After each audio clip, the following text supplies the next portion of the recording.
Praise the Lord. இந்த வீடியோவை skip பண்ணாமல் கடைசி வரை பாருங்கள். இந்த அதிகாரத்திலிருந்து கடைசியில் கேள்வி ஒன்று கேட்கப்பட்டுள்ளது. அப்போஸ்தலனாகிய பவுல் பிலிப்பியருக்கு எழுதின நிருபம் 2ஆம் அதிகாரம். ஆதலால் கிறிஸ்துவுக்குள் யாதொரு ஆறுதலும், அன்பினாலே யாதொரு தேறுதலும், ஆவியின் யாதொரு ஐக்கியமும், யாதொரு உருக்கமான பட்சமும் இரக்கங்களும் உண்டானால், நீங்கள் ஏக சிந்தையும் ஏக அன்புள்ளவர்களாயிருந்து இசைந்த ஆத்துமாக்களாய் ஒன்றையே சிந்தித்து என் சந்தோஷத்தை நிறைவாக்குங்கள். ஒன்றையும் வாதினாலாவது வீண் பெருமையினாலாவது செய்யாமல் மனத்தாழ்மையினாலே ஒருவரையொருவர் தங்களிலும் மேன்மையானவர்களாக எண்ண கடவீர்கள். அவனவன் தனக்கானவைகளை அல்ல, பிறருக்கானவைகளையும் நோக்குவானாக. கிறிஸ்து இயேசுவில் இருந்த சிந்தையே உங்களிலும் இருக்க கடவது. அவர் தேவனுடைய ரூபமாயிருந்தும் தேவனுக்கு சமமாயிருப்பதை கொள்ளையாடின பொருளாக எண்ணாமல் தம்மை தாமே வெறுமையாக்கி அடிமையின் ரூபம் எடுத்து மனுஷர் சாயலானார். அவர் மனுஷ ரூபமாய் காணப்பட்டு மரண பரியந்தம், அதாவது சிலுவையின் மரண பரியந்தமும் கீழ்ப்படிந்தவராகி தம்மை தாமே தாழ்த்தினார்.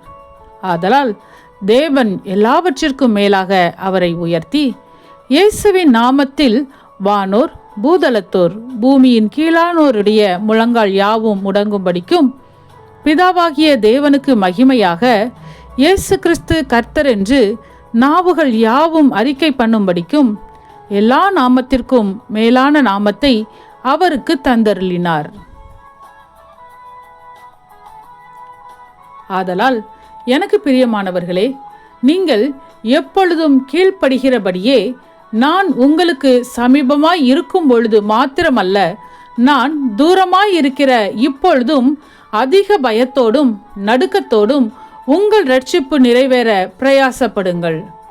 ஏனெனில் தேவனே தம்முடைய தயவுள்ள சித்தத்தின்படி விருப்பத்தையும் செய்கையையும் உங்களில் உண்டாக்குகிறவராய் இருக்கிறார்.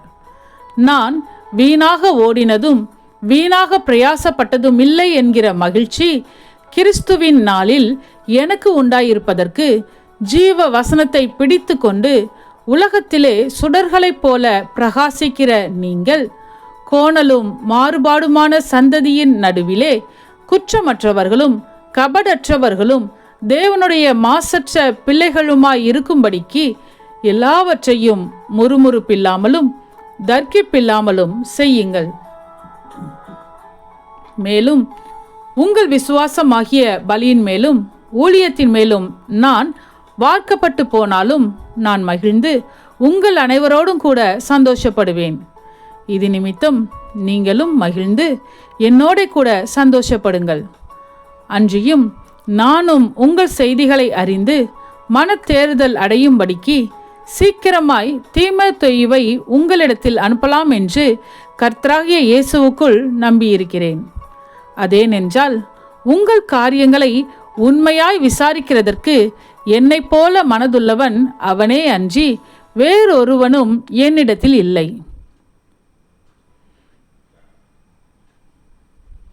மற்றவர்கள் எல்லாரும் கிறிஸ்து இயேசுவுக்குரியவைகளை தேடாமல் தங்களுக்குரியவைகளையே தேடுகிறார்கள்.